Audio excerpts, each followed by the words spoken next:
Non la cominciamo, Adesso è l'esempio di destra che si prima, C'era un compleanno, ha portato la torta, tutti hanno mangiato la torta, lui con la sua bresaola è andato nell'arte, l'ho guardato, ma sei triste. È andato a fare? Merenda con la sua bresaola, perché lui mangia pollo. Il concetto è proprio questo. Poi alla fine da sinistra, come dici tu, è andato Che deve fare i muscoli. ha detto che effettivamente È una brutta vita così. è una brutta, cioè non è una brutta vita, ha accettata questa cosa Sì. per il suo benessere, cioè, non sta male. Però se tu chiedi, ma veramente è buona questa bresaola?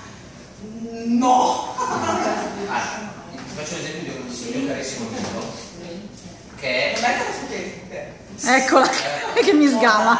anche sottotitolo metti, mi raccomando. Abbasso la bresaola. Abbassa la bresaola. Un articolo che blog scritto, abbasso l'insalatina la bresaola. Viva l'allenamento, che tanto ce la facciamo lo stesso. Perché io la mangio una volta a settimana, però. Allora, io ho un amico carissimo che è vegano da